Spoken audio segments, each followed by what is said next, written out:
Why bother with the Bible? It's an ancient book written in an ancient language. Why is it relevant to our lives today? Well, I believe it is. I mean, lots of people would say today that because something is old, that doesn't mean it's trustworthy. I want to point out the opposite thing, that just because something is old doesn't mean it isn't relevant today. I'd just like to tell you about my shoebox. And in this shoebox, I'm going to make a world. So I'm going to open it up here and put in some greenery, some nature into my box, and then I've also got some people. I'm going to put them in the box as well. So there we are. I've created a world, and if you can imagine a scary thought that I'm able to give life to these people in this box, that's what I'm going to do. I'm going to create a living world in this shoebox. So I've made my world in my shoebox, and hundreds of years have now passed, and the people in the shoebox are beginning to ask questions about how they got there. Was there a creator who made them? How should they live their lives? They're beginning to answer these sorts of questions.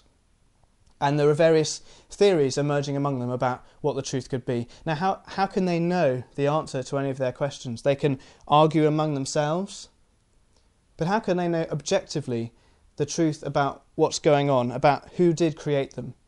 Well, they need somebody to reveal the truth to them.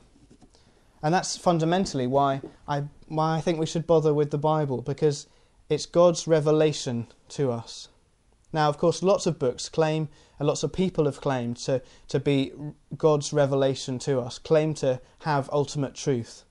So I just want to talk about three questions that I think the Bible has a unique claim to be the book that reveals God to us. It really does. So the first question is it reliable? This is a really important question, because it means, is what we have today the same thing as was written by the original authors?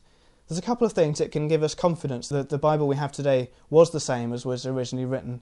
And it's really the manuscript evidence that we have. In other words, when we compare what the text that we have today, are they the same as the texts that were written then? What evidence is there? For the New Testament, we know that the gap between when the documents were written and when the first fragments of text that we still have today were written is very small, much, much smaller than many other ancient texts. Just to give you an idea of other ancient texts, sometimes there's hundreds of years between when the document was written and the first manuscript that we still have. So the New Testament is very reliable compared to other documents of its age. And the Old Testament, well, in the mid 20th century, the Dead Sea Scrolls were discovered, and they confirmed that the Old Testament was written many hundreds of years before the New Testament. So is it reliable? Yes, the evidence says so. Well, okay, so we can think that what we have now is pretty much the same as what was written by the original authors. But does that mean it's trustworthy? That's the next question. Well, I believe it is. I believe it's trustworthy, not just because it claims to be God's revelation to us, but because it backs up those claims in the way that it's written. So to give you one example, there are many prophecies made in the Old Testament hundreds of years before, which are then fulfilled in the New Testament. Another factor is that the authors, well, it's not how you would expect. You would expect the authors trying to write a religious document, claiming they had a connection with God, to put themselves in a favourable light. They just don't do so. Characters like Moses and the disciples consistently write about their own mistakes and testify to God's faithfulness. And furthermore, that one of the biggest things is that the events that it describes are historically verifiable. Most of all, the resurrection. There's another video in this series that talks about that. So is it trustworthy? Yes. Okay, very well. We've got an ancient document that seems to be trustworthy, but why bother? Is it relevant today? Yes. And that's the third question. Is it effective? It's still so effective today. I know many Christians who can speak of its effectiveness in their own lives. That's true for me as well. And the reason for that is because of who it's revealing.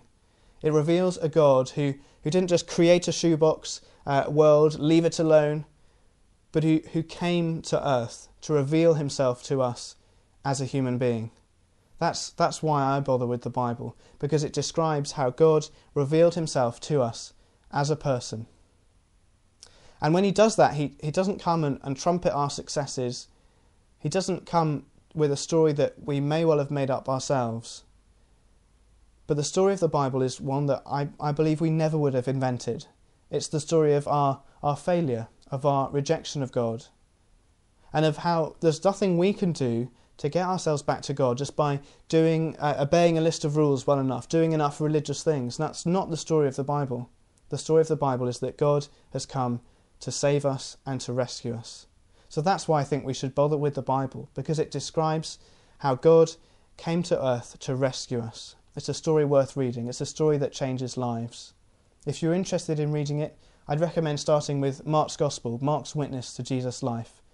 Maybe it will change your life as well.